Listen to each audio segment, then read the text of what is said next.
함께 살펴보겠습니다. 오늘 보실 하나님의 말씀 누가복음 15장 11절에서 32절까지 말씀입니다. 제가 가진 성경으로 신약성경 120페이지에 있는 누가복음 15장 11절에서 32절 말씀,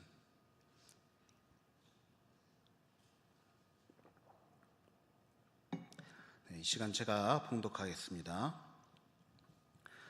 또 이르시되 어떤 사람에게 두 아들이 있는데 그 둘째가 아버지에게 말하되 아버지여 재산 중에서 내게 돌아올 분깃을 내게 주소서 하는지라.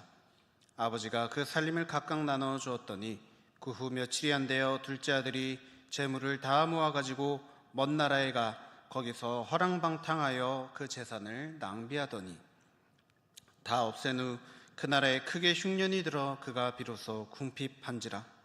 가서 그 나라 백성 중 한 사람에게 붙여 사니 그가 그를 들로 보내어 돼지를 치게 하였는데 그가 돼지 먹는 쥐염 열매로 배를 채우고자 하되 주는 자가 없는지라. 이에 스스로 돌이켜 이르되 내 아버지에게는 양식이 풍족한 품꾼이 얼마나 많은가. 나는 여기서 주려 죽는구나. 내가 일어나 아버지께 가서 이르기를 아버지, 내가 하늘과 아버지께 죄를 지었사오니 지금부터는 아버지의 아들이라 일컬음을 감당하지 못하겠나이다. 나를 품꾼의 하나로 보소서 하리라 하고 이에 일어나서 아버지께로 돌아가니라. 아직도 거리가 먼데 아버지가 그를 보고 측은히 여겨 달려가 목을 안고 입을 맞추니 아들이 이르되 아버지, 내가 하늘과 아버지께 죄를 지었사오니 지금부터는 아버지의 아들이라 일컬음을 감당하지 못하겠나이다 하나 아버지는 종들에게 이르되 제일 좋은 옷을 내어다가 입히고 손에 가락지를 끼우고 발에 신을 신기라. 그리고 살찐 송아지를 끌어다가 잡으라. 우리가 먹고 즐기자. 이 내 아들은 죽었다가 다시 살아났으며 내가 잃었다가 다시 얻었노라 하니 그들이 즐거워하더라. 맏아들은 밭에 있다가 돌아와 집에 가까이 왔을 때 풍악과 춤추는 소리를 듣고 한 종을 불러 이 무슨 일인가 물은데 대답하되 당신의 동생이 돌아왔음에 당신의 아버지가 건강한 그를 다시 맞아들이게 됨으로 인하여 살찐 송아지를 잡았나이다 하니 그가 노하여 들어가고자 하지 아니하거늘 아버지가 나와서 권한대 아버지께 대답하여 이르되 내가 여러 해 아버지를 섬겨 명을 어김이 없거늘 내게는 염소 새끼라도 주어 나와 내 벗으로 즐기게 하신 일이 없더니 아버지의 살림을 장녀들과 함께 삼켜버린 이 아들이 돌아오매 이를 위하여 살찐 송아지를 잡으셨나이다.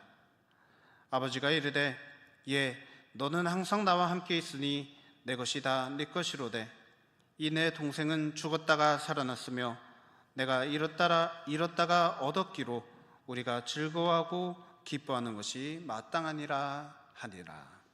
아멘. 네, 지난주까지는 약 2달에 걸쳐서 사도행전 말씀을 시리즈로 살펴보았습니다.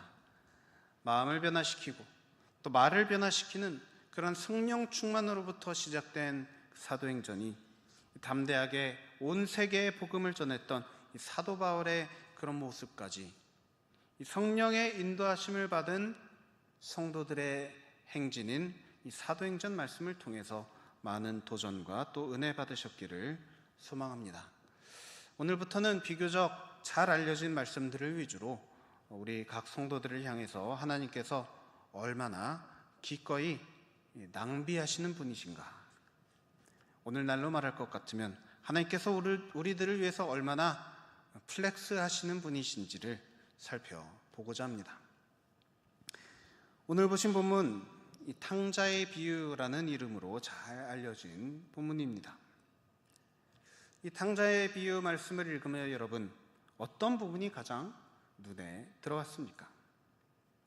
저는 아낌없이 주시는 그 아버지의 모습이 가장 눈에 들어왔습니다. 이 말씀만 놓고 보더라도 참 자식을 키운다는 것, 이 부모가 된다는 것 참으로 어려운 일인 것 같습니다. 오늘날 한국에서 이 자녀 한 명을 이 대학 졸업할 때까지 키워내는데 들어가는 비용이 약 4억 원에 달한다고 합니다. 그래서 자녀를 키우는데 가장 돈이 많이 드는 나라가 어디냐? 세계에서 가장 돈이 많이 드는 나라가 바로 우리나라라고 합니다. 근데 이것도 2022년도 자료니까요. 벌써 4년이 지났죠. 아마 지금은 더 비용이 올라가지 않았을까 싶습니다. 자녀 한 명을 키우는데 4억 원이 들어간다니, 그렇지 않아도 이 출산율이 너무나도 저조해서 이 몇십 년 후면은 나라가 소멸될까 이 우려되는 그런 상황 속에서 이 결혼을 앞둔 청년들, 또 신혼부부들이 이러한 수치를 알게 된다면 이 출산에 대한 어떤 그 마음이 상당히 위축되지 않을까 우려가 됩니다. 왜 이렇게 자녀 양육비가 많이 들어가느냐? 왜 유별나게 우리나라가 그렇게 많이 들어가느냐? 이것은 바로 대학 입시 준비에 있습니다. 대학 입시를 위한 사교육비가 다른 나라에 비해 압도적으로 크다고 합니다. 이 공교육만으로는 이렇게 대학 입학하는 것이 쉽지가 않고, 웬만해서는 사교육을 받아야만 따라갈 수 있는 환경에서 사교육비로 이렇게 어마어마한 돈이 나가는 것이 참으로 안타깝고 아깝고 낭비스럽게 느껴지기까지 합니다. 이토록 비싼 양육비를 감당해 가면서 우리 부모님들이 이 자녀를 키우는 이유가 있다면 과연 무엇일까요? 이처럼 아까운 돈, 사용하지 않아도 되는 곳에 기꺼이 사용을 하면서 이렇게 낭비스러운 일을 감당하는 이유가 있다라고 한다면 과연 무엇일까요? 부모가 자식을 위해 기꺼이 낭비할 수 있는 이유, 그것은 바로 다름 아닌 사랑 때문일 것입니다. 말씀드렸듯이 이렇게 비싼 비용이 들 거라는 것을 알면 오늘날의 젊은이들이 이 출산을 선택하는 비율 상당히 적을 것입니다. 그렇지 않아도 오늘날 이 결혼에 들어가는 비용이 너무나도 비싸졌습니다. 집 구하는 비용이 만만치 않습니다. 그래서 점점 결혼도 늦어지는 추세고요. 또 자녀 양육비까지 이렇게 돈이 많이 들어간다 하면은 이 길을 선택할 사람 그리 많지 않을 겁니다.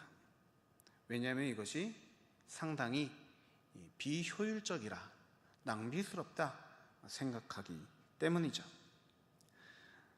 그래서 일부러 신혼 생활을 길게 가져가는 그런 신혼부부들도 있고, 또 한때는 이 욜로족이라고 한 번뿐인 인생 마음껏 즐기다가 살자, 즐기며 살다가 죽자라는 그런 마음으로 오직 자기 자신을 위해서 이 돈과 시간을 쓰겠노라며 이 자식을 낳지 않는 게 유행인 때도 있었습니다. 이것은 이렇게 함부로 비난할 것이 아니라 자기의 행복을 위해서 이 최대한 이 효율적인 방법이 무엇이냐를 고민해 보았을 때 그렇게 살아가는 것이 가장 효율적이구나, 제일 낭비스럽지 않은 일이구나 해서 그렇게 선택한 그런 결과인 것입니다. 그런데 또 막상 결혼한 사람들 대다수는 어찌됐든 자식을 갖는 것을 선택을 합니다. 이것이 재정적으로 얼마나 비효율적인지, 얼마나 낭비스러운 일인지 알면서도 그런 선택을 합니다. 왜 그런 것일까요? 효율을 따지고 최대한 득과 실을 따져가면서 이득을 볼 수 있는 그런 결정을 내리며 살아가던 젊은이들이 갑자기 계산기가 고장난 것도 아니고 자식을 갖는 결정을 도대체 왜 하게 되는 걸까요? 오늘날 우리 인간들이 참 중요하게 여기는 것이 돈과 행복을 아주 밀접하게 연결해서 생각하는 경우가 참 많습니다. 그래서 돈이 있어야만 행복하게 살아갈 수 있다 여기며 살아가는 것이죠. 하지만 우리가 알지 못하는 것이 있습니다. 바로 돈이 주는 행복보다, 돈이 있어서 우리에게 찾아오는 행복보다 더 본능적인 행복, 더 우리 마음속 깊은 곳에서부터 올라오는 행복이 있다는 것입니다. 어떤 행복일까요? 바로 사랑이 주는 행복입니다. 사랑하는 것으로 말미암아 행복을 느끼고, 사랑하는 것으로 말미암아 비로소 안정감을 얻습니다. 사랑하는 것으로 말미암아 우리는 이전 같으면 하지 않을 그런 낭비스러운 일들을 기꺼이 감당합니다. 그러면서도 즐겁게, 기쁘게, 행복하게 그것을 감당합니다. 왜냐하면 우리의 머리로서는 계산할 수 없는 사랑이 주는 그 행복 때문입니다. 오늘 본문인 이 탕자의 비유 말씀에서도 이 사랑 때문에 아주 낭비스러운 일이 일어나는 것을 봅니다. 무엇입니까?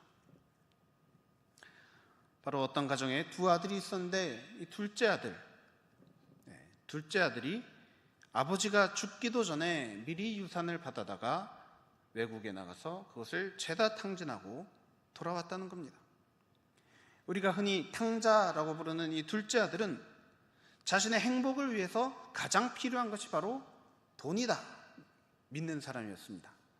그래서 자신을 너무나도 사랑하는 그 아버지를, 심지어 아버지가 아직 죽기도 전인데 아버지가 죽고 나면 받을 그 유산을 미리 달라고 해서 아버지 마음에 대못을 받고 기어이 그 돈을 받아다가 아버지 품을 떠나서 먼 나라에 가서 그것을 다 낭비해버린 아주 철딱선이 없는 아들입니다. 그런데 이 둘째 아들, 돈이 많았을 때 너무나도 행복한 삶이었는데 수중에 돈이 다 떨어지자 비로소 자신이 아버지에게서 받았던 사랑이 얼마나 귀한 것인지를 깨닫게 되었습니다. 돈이 많을 때는 자신을 따르며 좋아해 주던 사람들이 다 떠나가고, 심지어 굶어 죽지 않기 위해서 했던 바로 돼지 치는 일, 유대인들에게는 이 돼지가 상당히 부정한 동물로 여겨지기 때문에 가까이 하지도 않는데 그런 돼지를 돌봐주고 하는 그런 일까지 하면서 지냈던 둘째 아들은 비로소 아버지 품이 얼마나 귀한 것인지를 깨닫습니다. 그래서 이것을 깨닫는 장면, 오늘 본문 17절 말씀을 보시면 이렇게 나옵니다. 이에 스스로 돌이켜 이르되 내 아버지에게는 양식이 풍족한 품꾼이 얼마나 많은가, 나는 여기서 주려 죽는구나. 막상 이 둘째 아들이 상황이 그렇게 되니까 아버지 품이 참 좋다라는 것을 깨달았습니다. 그런데 깨달은 것이 무엇입니까? 양식이 풍족하다. 아버지 품에는 양식이 풍족하다. 먹을 게 많다는 겁니다. 그래서 18절과 19절, 내가 일어나 아버지께 가서 이르기를 아버지, 내가 하늘과 아버지께 죄를 지었사오니 지금부터는 아버지의 아들이라 일컬음을 감당하지 못하겠나이다. 나를 품고 내 하나로 보소서 하리라 하면서 돌아갔다 했습니다. 자, 이 둘째 아들의 그 태도가 어때 보이십니까? 그래도 양심이 있네, 그렇게 보이십니까? 사실 이 둘째 아들은 너무나도 양심이 없는 그런 친구입니다. 아버지께로 돌아가기로 했습니다. 아버지 품으로 돌아가기로 했습니다. 그런데 이 둘째 아들의 최종 목적은 무엇입니까? 풍족한 양식이었던 겁니다. 풍족한 양식, 배가 부를 때 오는 그 행복을 느끼기 위해서 이 부끄러움을 무릅쓰고 아버지께로 돌아갑니다. 우리가 이 탕자의 비유에 대해서 이야기를 할 때 이제 다시 돌아온 탕자라고 이렇게 표현을 하잖아요. 다시 돌아온 탕자라고 했을 때는 그것이 의미하는 바는 무언가 이 잘못을 뉘우치고 돌아왔다라는 그런 의미를 갖고 있습니다. 그런데 사실 이 둘째 아들은 정말로 뉘우쳐서 돌아온 게 아닙니다. 배고프니까 온 겁니다. 심지어 나는 아버지의 아들이 아니어도 좋다, 먹을 것만 달라 하면서 돌아온 겁니다. 아버지께 정말로 죄송하다고 다시 나를 아들로 받아달라고, 아버지와 다시 관계를 잘 맺게 해달라고, 용서해달라고 온 게 아니었습니다. 아버지와의 관계를 회복할 생각조차 없었습니다. 물론 죄책감 때문에 이렇게 말을 했다라고 할 수 있겠지만 품꾼의 하나로 여겨달라뇨. 아버지가 들으면 이 가슴에 2번 못을 박는 그런 말을 한 겁니다. 이처럼 뼛속 깊이 이기적인 이 자신의 이득을 위해서 얼마든지 이 천륜을 거스를 수 있는 이런 이 불효자의 모습으로서 둘째 아들은 다시 집으로 돌아왔습니다. 자, 그런데 여러분, 이러한 둘째 아들을 보고서 이 아버지란 분은 과연 어떻게 했을까요? 20절 말씀, 이 시간 저와 여러분 함께 읽겠습니다. 이에 일어나서 아버지께로 돌아가니라. 아직도 거리가 먼데 아버지가 그를 보고 측은히 여겨 달려가 목을 안고 입을 맞추니. 그리고 계속해서 22절부터 24절 말씀까지 읽겠습니다. 아버지는 종들에게 이르되 제일 좋은 옷을 내어다가 입히고 손에 가락지를 끼우고 발에 신을 신기라. 그리고 살찐 송아지를 끌어다가 잡으라. 우리가 먹고 즐기자. 이 내 아들은 죽었다가 다시 살아났으며 내가 잃었다가 다시 얻었노라 하니 그들이 즐거워하더라. 아멘. 자, 여러분 어떠십니까? 이 아버지란 분은 자신이 얼마나 큰 손해를 입었는지 기억도 못하는, 계산조차 못하는 바보 같은 사람입니다. 이 둘째 아들 놈이 얼마나 큰 손해를 끼쳤는지 또 염치 없이 돌아와서 심지어 지금부터 아버지의 아들이라 일컬음을 감당하지 못하겠나이다 하면서 이 아버지와 아들 간의 이 관계를 끊어버리려고 하는 이 자식놈을 또다시 받아주게 되면 또 어떤 손해가 뒤따르게 될지 계산도 못하는 건지, 참 이 아버지 이분은 참 아들이 돌아오는 것이 보이자마자 그냥 아무런 계산도 하지 않고 아무런 주저함도 없이 멀리서부터 달려와서 안아주고 좋은 옷 입혀주고 속까지 잡아다가 잔치를 열어주었습니다. 큰 손해를 입힌 자식놈을 위해서 기꺼이 더 큰 손해를 얼마든지 감당하는 그러한 모습이 바로 여기 말씀 속 아버지의 모습입니다. 그렇다면 과연 이 아버지는 정말로 이 아들이 다 까먹고 온 돈과 이 잔치를 여느라 들어간 돈이 전혀 아깝지 않다라는 그런 생각이 들어서 이랬던 것일까요? 아니요. 왜 안 아까웠겠습니까? 안 써도 될 돈을 쓴 겁니다. 왜 이것을 계산하지 못하겠습니까? 그럼에도 불구하고 이렇게 기뻐하며 잔치를 열어줄 수 있었던 이유가 과연 무엇입니까? 바로 다름 아닌 사랑입니다.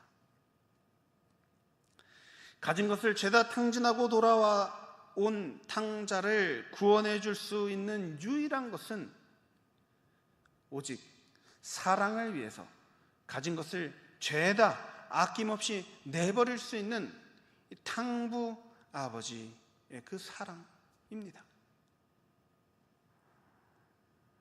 그렇습니다. 사랑하는 성도 여러분, 우리를 향하신 하나님 아버지의 사랑은 이처럼 낭비스러운 사랑입니다. 전혀 효율적이지 않은 사랑입니다. 자녀 한 명 키우는데 4억이 든다고 했죠. 하나님께서 우리를 살리시느라 들었던 것은 바로 당신의 사랑하는 아들이었습니다. 그러고도 저와 여러분이 돌아오기만 한다면은 우리를 위해 기꺼이 잔치를 열어주시는 분이 바로 우리의 아버지 하나님이십니다. 어떤 잔치입니까? 누가 들어갈 수 있는 잔치입니까? 자격이 있는 자들? 착한 사람들? 뭔가 공로가 있는 사람들만 들어갈 수 있는 잔치입니까? 아니요. 전혀 자격이 안 되고 착하기보단 아주 나빠 처먹었고 이 공로가 쌓인 게 아무것도 아예 그냥 마이너스인 그런 사람들이 돌아왔을 때 비로소 열어주는 그런 잔치입니다. 여러분이 얼마나 낭비스러운 일입니까? 정말 하나님은 말도 안 되는 일을 하시는 겁니다. 저와 여러분을 얻기 위해서 하나님은 완전 손해보시는 겁니다. 그럼에도 불구하고 잔치를 열어주신다. 과연 어떤 뜻입니까? 그만큼 우리들을 너무나도 사랑하신다는 겁니다. 사랑이 아니고서는 이것이 이해가 되지 않습니다. 사랑 때문에 이토록 비효율적인 일을 행하시는 분, 바로 우리의 하나님 아버지십니다. 부디 이것을 믿으시기 바랍니다. 그런데 여러분, 이 이야기는 여기서 끝이 아닙니다. 한 명의 인물이 더 등장하죠. 누굽니까? 바로 탕자의 형, 바로 첫째 아들입니다. 첫째 아들이 등장하는 장면은 이와 같습니다. 밭에서 일하다 돌아왔다 했습니다. 네, 이 첫째 아들은 이 둘째 아들에 비하면 상당히 성실한 그런 아들입니다. 좀 아버지 입장에서는 너무나도 참 좋은 아들, 착한 아들인 거죠. 아버지가 시킨 일을 그때도 하다가 온 것입니다.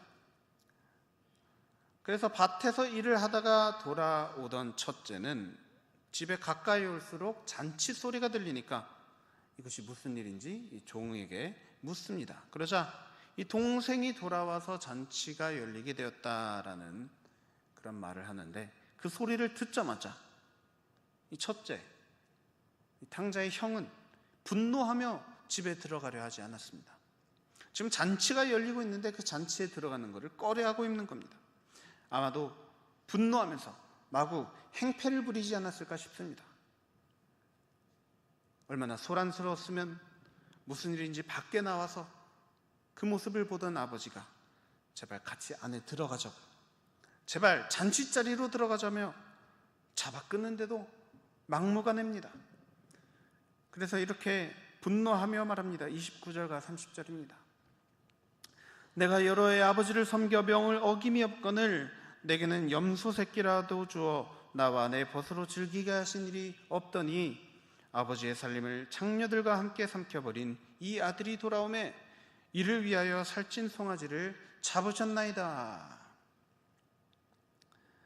자, 여러분, 이 첫째 아들의 말이 어떻게 들리시나요? 사실 이 아버지는 이 첫째 아들에게 다른 것을 요구하지 않으시고 무엇을 요구하셨습니까? 같이 들어가자. 잔치에 들어가자. 자, 그런데 이 첫째 아들은 무엇을 주장합니까? 나는 아버지를 위해서 열심히 일했다. 아버지가 일하라고 시켰습니까? 아니요. 지금 일을 한 것을 갖고서 뭐 칭찬하거나 또 그것에 대한 이제 보상으로 잔치가 열린 것이 아닙니다. 잔치는 열렸습니다. 잔치는 열렸는데 들어오라고 명했는데 들어오기 싫다고 버팅기고 있는 겁니다. 그러면서 말합니다. 내게는 염소 새끼라도 주어 나와 내 벗으로 즐기게 하신 일이 없더니. 자, 이것이 무엇을 뜻할까요? 자, 벗과 함께 즐긴 일, 누가 한 일이죠? 바로 둘째가 한 일입니다. 둘째가 돈을 챙겨다가 외국에 나가서 친구들과 함께 돈을 흥청망청 쓴 일이 바로 이 둘째가 한 일입니다. 그런데 첫째가 이 말을 언급하는 이유가 무엇이겠습니까? 나도 저렇게 하고 싶었는데. 마음속으로는 나도 똑같이 하고 싶었는데 그렇게 하지 않았다는 겁니다. 왜냐? 그래야 아버지가 돌아가실 때 남은 재산이 고스란히 자기 것이 될 것이기 때문입니다. 자, 그렇다는 것은 이 첫째의 마음속에는 어떤 것이 있었느냐? 아버지 재산으로 놀고 싶지만 더 많은 돈을 얻기 위해서, 더 큰 유익을 얻기 위해서 철저하게 계산해서 나의 본심은 숨긴 채 이 둘째처럼 그 마음을 그대로 다 내보이고 그냥 막 흥청망청 살아가는 그러한 인생을 살기보다는 내 마음을 숨긴 채 더 큰 이득을 얻기 위해서 가면을 쓰고 아버지 앞에서 살아왔던 것입니다. 이와 같은 첫째 아들의 본심을 듣게 된 아버지의 마음 과연 어땠을까요? 마음이 무너져 내리는 듯 했을 겁니다. 하지만 아버지는 그것을 전혀 내색하지 않고 말합니다. 너는 항상 나와 함께 있으니 내 것이 다 내 것이로되 이 내 동생은 죽었다가 살아났으며 내가 잃었다가 얻었기로 우리가 즐거워하고 기뻐하는 것이 마땅하다. 그런 마음을 품었어도 앞과 뒤가 다른, 겉과 속이 다른 그런 마음을 품었어도 여전히 모든 것을 다 주어도 아깝지 않은 아들이라는 겁니다. 첫째의 말을 듣고서 그를 바로 내치거나 쫓아낸 것이 아니라 그럼에도 불구하고 들어와서 같이 함께하자, 잔치자리에 함께하자라고 부르시는 아버지의 모습입니다. 송아지를 잡았기 때문에 기뻐하고 즐거운 잔치가 아닙니다. 그 잔치는 먹을 것이 많아서 즐거운 잔치가 아닙니다. 아낌없이 돈을 쓴 잔치여서 기쁜 잔치가 아닙니다. 그 잔치가 기쁘고 즐거운 이유는 바로 한이 없이 용서해주고 한이 없이 품에 안아주고 또 낭비하다시피 아낌없이 주시는 그 아버지의 사랑 때문에 기뻐하고 또 즐거워할 수 있는, 그 사랑 덕분에 자격이 없는 이들도 얼마든지 기뻐할 수 있는 그런 잔치가 된 것입니다. 그렇다면 그 잔치는 이미 열렸습니다. 그 잔치의 가장 중요한 것은 무엇입니까? 그 잔치에 들어오는 겁니다. 내가 무엇을 잘했고 또는 못했고 이런 것은 아무 상관이 없고 잔치에 들어오는 것이 가장 중요한 것입니다. 둘째는 돈을 다 까먹고 왔어도 바보같이 아버지한테서 얻어먹을 거 먹으러 잔치자리에 들어왔습니다. 똑똑한 첫째는 분노하면서 들어오지 않았습니다. 과연 여러분은 이 두 아들들 중에 어떤 쪽에 속하십니까? 둘째는 이미 잔치자리에 들어왔습니다. 첫째가 들어왔는지 안 들어왔는지 성경은 그 이야기를 끝까지 전하지 않습니다. 하지만 원래는 아버지와 함께 머물고 있었던 첫째가 정작 잔치자리에는 들어가지 않았다라는 점이 참으로 충격적입니다. 바로 오늘날 저와 여러분과 같이 평생을 신앙생활하다가 잔치자리에는 안 들어가는 이들도 있을 것이라는 그러한 무서운 경고의 말씀입니다. 하나님은 우리들에게 말하십니다. 이런 아들이든 저런 아들이든 상관없다. 우리가 어떤 과거를 갖고 있다 할지라도 그 모든 것을 다 덮는 사랑으로 너희를 잔치자리로 이끌어드리겠다. 이런 하나님을 의지할 때 우리가 믿는 하나님 아버지께서 저와 여러분을 그 잔치자리로 부르시고 또 들여보내시는 줄 믿습니다. 하나님이 세상을 이처럼 사랑하사 독생자를 주셨으니 이는 그를 믿는 자마다 멸망하지 않고 영생을 얻게 하려 하심이라. 어마어마한 사랑으로서 마치 낭비라 느껴질 정도로 큰 사랑으로 아무 자격이 없는 우리들을 위해서 그 아들 예수님을 십자가에서 죽게 하셨던 하나님의 사랑이 오늘 본문 속 첫째 또는 둘째 아들과 같은 그런 저와 여러분을 살리실 줄 믿습니다. 하나님의 그 사랑이 우리를 살리시는 겁니다. 나의 무엇이 살리는 것이 아니라 하나님의 그 사랑이, 하나님의 그 사랑으로 우리 모두를 끝까지 포기치 않으시고 잔치자리로 인도해 주실 줄 믿습니다. 이처럼 하나님의 그 큰 사랑에 날마다 감격하며 흠뻑 젖어 살아갈 수 있도록 구하라 그리하면 너에게 주실 것이요 찾으라 그리하면 찾아낼 것이요 문을 두드리라 그리하면 열릴 것이니 구하는 이마다 받을 것이요 찾는 이는 찾아낼 것이요 두드리는 이에게는 열릴 것이니라. 이 말씀처럼 여러분, 하나님의 그 넘치는 사랑, 형언할 수 없는 사랑, 정말 죄악된 이들도 구원하여 주시고 사랑하여 주시고 잔치자리로 들이시는 그 놀라운 사랑을 기도로 날마다 구하며 살아갈 때 그 사랑이 더욱더 넘쳐나는 것을 경험하며 살아가는 우리 성도들의 복된 삶 모두들 되시길 우리 주 예수 그리스도의 이름으로 간절히 축원합니다. 함께 기도하시겠습니다. 사랑과 은혜가 충만하신 하나님 아버지, 정말로 주님의 사랑은 너무나도 귀하고 참 말로 뭐라 할 수 없는 너무나도 좋은 그런 사랑임을 오늘 말씀을 통하여서 다시 깨달았습니다. 주님, 우리가 주님의 사랑을 노래하지만 또 주님의 사랑 없이도 얼마든지 살아가는 그러한 인생을 살아왔사오니 주님, 우리가 이제는 주님의 사랑 없이는 이 삶을 살아가지 아니하도록 그러한 마음의 결단으로 살아갈 수 있도록 인도하여 주시옵소서. 주님의 사랑을 더욱더 간절히 구하며 주님의 사랑 없이는 단 한순간도 살아갈 수 없다며 고백하며 살아가는 우리들 되게 하여 주시고, 주님의 사랑의 그 크심이 그 사랑이 얼마나 좋고 또 얼마나 행복한지 깨달으며 살아갈 수 있도록 날마다 성령께서 우리 마음 가운데서 그 사랑을 알려주시옵소서.